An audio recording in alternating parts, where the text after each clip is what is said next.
Today's video is on Essgoo.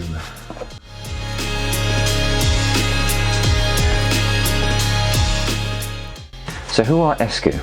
Well, they make low-priced Android head units. They also do jump start kits for cars and LED lights for cars as well.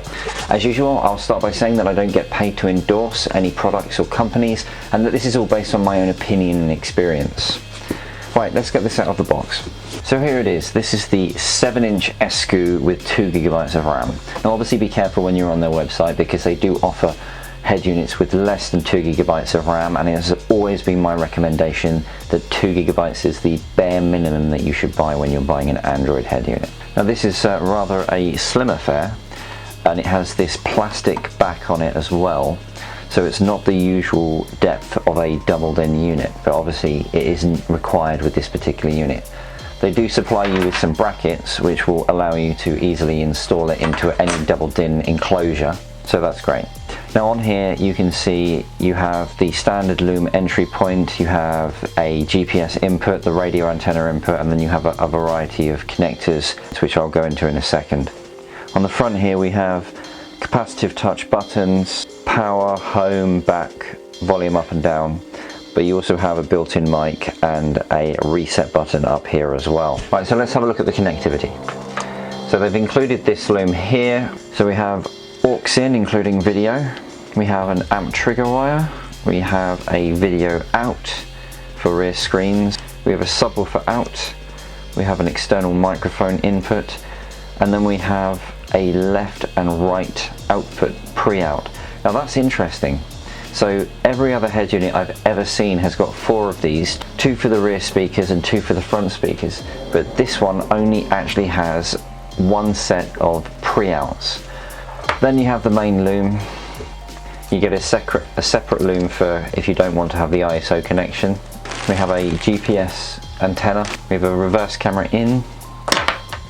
We have 2 USB ports, and we have the brackets to hold it together. Right, let's connect this up. So I'm going to pop the main ISO loom connectors in, and then the radio antenna, and then the GPS antenna.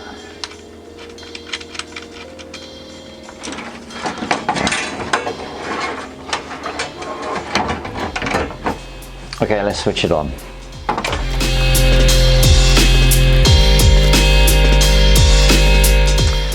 The Essgoo logo has come up.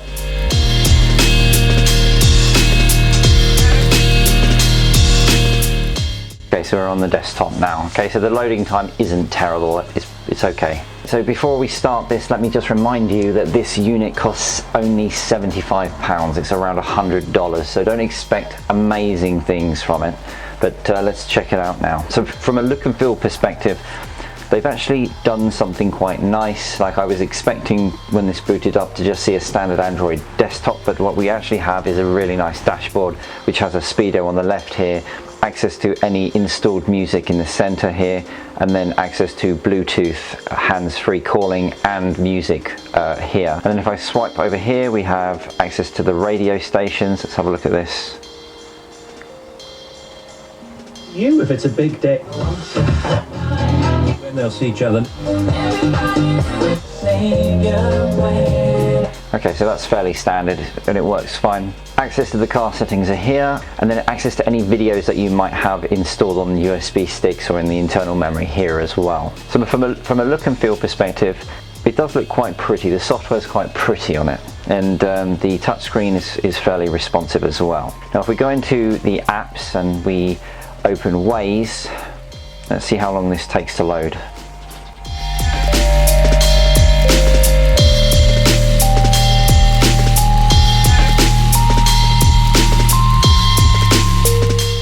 Come on.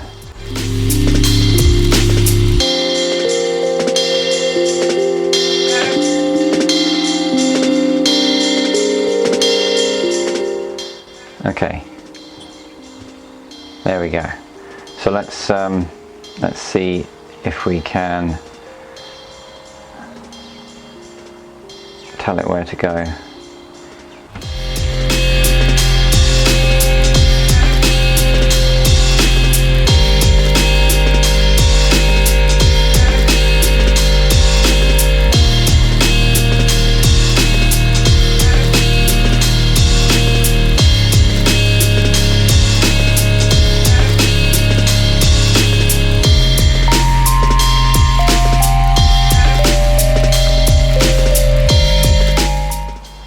get started. Drive safely.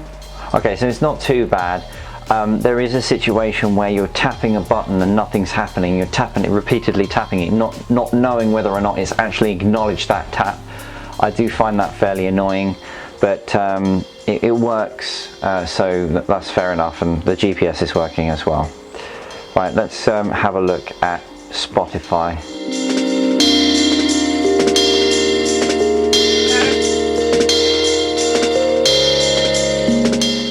Awfully long time to load. Okay, finally there. So let's just have a look at my existing playlist here.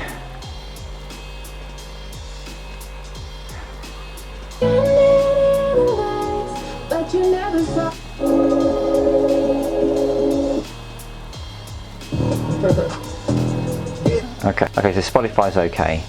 So speed-wise, it's not great. The apps load very slowly. Waze and Spotify do load. They just take a little bit of time to actually get there. But the speed is such that you're tapping a button several times because you're not sure if the touchscreen is not responding or if the unit is just not loading quick enough. So there's that situation. One of the other things that I've noticed with this unit is that the Wi-Fi signal is pretty low. So the antenna within this to pick up Wi-Fi isn't great. My router is literally sitting next to this jukebox, and there is an issue with the Wi-Fi signal. Now from a sound perspective, we can go into the sound settings by going into this menu and going to sound settings. And you can see that it has a 7-band graphic equalizer, and it has a few options here for different presets for music, and you have the ability to change individual frequencies themselves. The sound isn't amazing. There's no real definition to the music.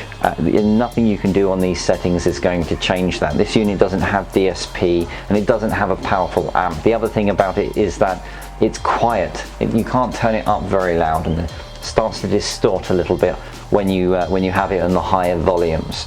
For 75 quid, it's still pretty good, but it's nowhere near the level of other Android head units or branded units for that matter. Now from a car integration perspective, you can actually go to car settings here, and it does give you some basic information about it being able to have steering wheel controls and panel buttons integrated with it with a canvas decoder, which obviously you will need to buy separately. So it should have that functionality, which is good. And it does appear to say that you can have your climate controls and other things appearing on this screen as well, which is pretty cool for a unit of this price. But that's as far as it goes. You can't set car logos on this. So all in all, for 75 quid, it's pretty good. Right, let's give it some scores. From a look and feel perspective, you do have capacitive touch buttons on the side. It does have a nice dashboard that they've created, and the touchscreen is actually pretty responsive. So I'm going to give it a 7. From a speed perspective, it didn't perform very well in this. The specifications of this unit just simply aren't enough to give you a speedy response time. And whilst the apps do work, they just take ages to load. And for this reason, I'm going to give this a 3 for speed. From a vehicle integration perspective, it does give you the ability to have steering wheel controls and other canvas integrations, but it doesn't really give you any other options for integrating to a particular car like logos, so I'm going to give it a 6. From a features perspective, whilst this unit has the basic stuff like reverse camera and auxiliary in, it really doesn't have anything else. There's no Android Auto or Apple CarPlay or DSP or anything really, so I'm going to give this unit a 3. From a connectivity perspective, this unit does have an auxiliary in, including video, but that's pretty much the extent of it. Whilst it does have a subwoofer input, it doesn't actually have any control over that subwoofer separately from the rest of the unit. And it also doesn't have connectivity for front and rear speaker from the preamp perspective, which is the first time I've actually ever seen that. So for a connectivity perspective, I'm going to score it a 2. From a sound perspective, it clearly does lack some definition to the audio that you're listening to. It also isn't very loud. So whilst it doesn't sound bad, it doesn't come close to any of the previous units that I've tested. And for that reason, I'm going to give it a 4. For value for money, I'm going to give it a 6. I'm giving it a 6 because this is £75. It's $100. And for $100, you're getting hands-free calling, Bluetooth streaming, satellite navigation, the ability to run apps like Spotify, reverse camera, and everything else that an Android head unit can do. I hope you like this video. If there's any questions that you have, please use the comment section below to ask them. And please remember to like and subscribe the video if you like this content.